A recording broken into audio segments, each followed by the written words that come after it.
Alhamdulillahi ala ni'matil iman. Alhamdulillahi ala ni'matil Islam. Alhamdulillahi ala ni'matil hidayah. Seandainya kata Al-Quran, mereka itu ketika menzolimi mereka, ini kita zolim sama diri kita kan banyak pak, udah ngaku aja, saya, bapak, semuanya kita samanya pelaku kezoliman, pelaku kemaksiatan, kita banyak dosa. Seandainya ketika mereka berbuat dosa, idzalamu anfusahum ja'uka, datang kepadamu wahai Muhammad. Ingat ya, ini gak hanya berlaku bagi orang dulu yang ada nabinya beneran, sekarang juga berlaku. Nabi itu masih ada dengan rohnya. Kalau seandainya kita berbuat zolim, terus kita datang ke Nabi Muhammad dengan banyak apa? Banyak membaca sholawat. Kalau kita sekarang, kalau pergi ke Madinah perlu biaya pak. Cara termudahnya banyak baca sholawat. Tahu nggak apa kata Al-Quran? Kalau seandainya ketika kita berbuat zolim, kemudian kita datang ke Nabi Muhammad, ja'uka fastaghfarullah. Kemudian mereka memohon ampun kepada Allah. Ingat ya, yang memberikan ampunan itu Allah. Kita minta ampunan pun kepada Allah. Nabi itu hanya perantara ya. Gak musyrik mah, gak musyrik. Nah, saya jelaskan nanti. Suka ada orang bilang musyrik itu kalau begitu tuh. Kalau namanya minta pertolongan sama Nabi, minta pertolongan sama Allah. Betul. Kita minta pertolongan sama Allah. Tapi Allah mensyariatkan supaya kita menjadikan Nabi Muhammad sebagai perantara kita menuju Allah.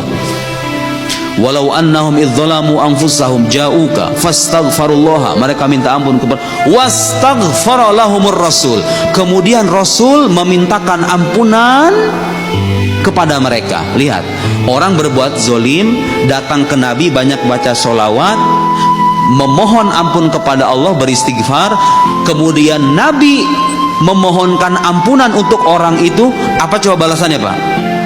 Musyrik itu, musyrik kata Al-Quran? Enggak, bukan. Lawajadullaha tawwabar rahima, mereka pasti akan menjumpai Allah sebagai zat yang maha menerima taubat dan maha pengasih. Artinya kalau kita berbuat zalim, kita berbuat maksiat, datang ke Nabi Muhammad, banyak baca sholawat, minta ampun sama Allah, maka kita akan menjumpai Allah sebagai zat yang maha menerima taubat dan mengasihi kita. Otomatis diampuni itu. Kalau kita menjadikan Nabi Muhammad sallallahu alaihi wasallam sebagai perantara, dosa kita soalnya terlalu banyak pak. Barangkali kalau kita megang baju Nabi, kira-kira begitu ya, dua tanda petik.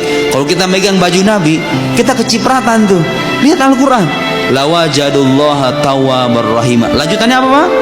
Fala wa rabbika la yu'minun, demi Allah mereka itu tidak beriman, hatta yuhaqqimuka fima syajara bainahum, sampai mereka menjadikanmu sebagai hakim, sebagai pemutus perkara apa yang terjadi di antara mereka. Hatta yuhaqqimuka fima syajara thumma la yajidu fi anfusihim harajan mimma qadait, kemudian mereka tidak merasa berat hati terkait apa yang kau putuskan wahai Muhammad, wa yusallimu taslima, dan mereka menerima dengan sepenuhnya. Makanya orang itu hanya bisa dikatakan beriman kalau menjadikan Muhammad sebagai satu-satunya pedoman hidup dan pemutus perkara hidupnya. Tanya, kita ini kalau punya orang tua kita dirasa mampu mengatasi masalah kita, datangkan pak ke orang tua, bapak tolong aku lah, aku sudah terhimpit hutang, pinjol, sudah nggak, judi online sih, jadi lagi rame itu orang bisa punya terhimpit masalah judi online. Bertobat, beristighfar, banyak baca sholawat, datang ke Nabi Muhammad, minta ampunan kepada Allah. Nabi Muhammad memintakan ampunan kepada anda, dosa anda terampuni, hidup anda akan lebih baik. Sesuai dengan Al-Quranul Karim, cerita semacam ini mengajak kita untuk senantiasa memperbanyak salawat kepada Rasulullah Sallallahu Alaihi Wasallam. Lihat apa balasannya orang berbuat dosa, karena begitu memang pak. Ada kalanya orang berbuat buruk, perbuatan buruk ini ditambal oleh perbuatan baik. Apa yang terjadi? Perbuatan baik ini menghapus perbuatan buruk.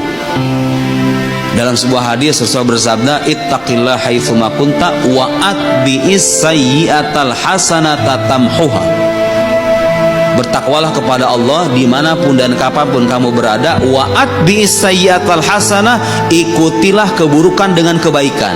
Jadi kalau habis dosa, kalau bisa sedekah misalnya, kalau bisa istighfar, bertasbih, baca Al-Quran, supaya kebaikan ini menghapuskan dosa kita sebelumnya. Ini orang banyak dosa, tapi dosanya tertambal oleh salawat yang sering dilantunkan kepada Rasulullah Sallallahu Alaihi Wasallam. Ini bukan dalam konteks meremehkan dosa, ya, tidak boleh meremehkan dosa, tapi inilah bentuk optimisme supaya kita sebagai orang beragama jangan pernah berputus asa dari rahmat Allah, apalagi kalau hati kita, batin kita tertaut secara emosional dengan Rasulullah Sallallahu Alaihi Wasallam.